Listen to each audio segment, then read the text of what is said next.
બનાસકાંઠાના દાંતા પંથકમાં એક રમતિયાળ બાળકની જિંદગીનો કરુણ અંત આવતા સમગ્ર પંથકમાં શોકની કાલીમાં છવાઈ ગઈ છે।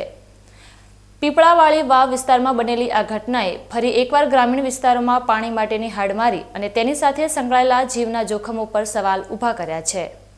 બનાસકાંઠાના દાંતા પંથકમાં એક રમતિયાળ બાળકની જિંદગીનો કરુણ અંત આવતા સમગ્ર પંથકમાં શોકની કાલીમાં છવાઈ ગઈ છે। પીપળાવાળી વાવ વિસ્તારમાં બનેલી આ ઘટનાએ ફરી એકવાર ગ્રામીણ વિસ્તારોમાં પાણી માટેની હાડમારી અને તેની સાથે સંકળાયેલા જીવના જોખમો પર સવાલો ઊભા કર્યા છે। દાંતાના પીપળાવાળી વાવ વિસ્તારમાં આજે એક એવી ઘટના બની જેણે પથ્થરદિલના માનવીને પણ હચમચાવી દીધો છે। માત્ર 8 વર્ષનો માસૂમ રાહુલ દિનેશભાઈ ખખરિયા જ્યારે હોંશે કૂવા પર પાણી ભરવા માટે ગયો હતો ત્યારે તેને ક્યાં ખબર હતી કે આ કૂવો તેના માટે કાળમુખો સાબિત થશે। પાણી ભરતી વખતે અચાનક પગ લપસતા રાહુલ ઊંડા કૂવાના પાણીમાં ગરકાવ થઈ ગયો હતો।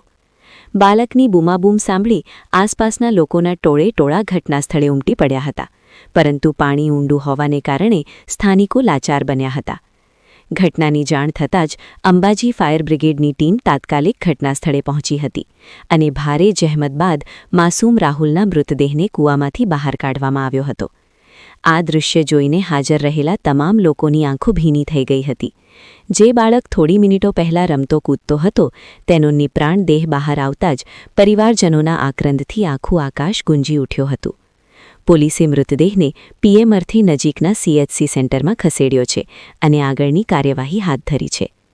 રાહુલના અકાળે અવસાનથી ખખરિયા પરિવાર પર તો આપ ફાટ્યું છે, પણ સાથે જ આ ઘટનાએ એ વાસ્તવિકતા પણ સામે લાવી છે કે ગ્રામીણ વિસ્તારોમાં પાણી જેવી પાયાની જરૂરિયાત માટે હજુ પણ કેટલા જોખમો ખેડવા પડે છે।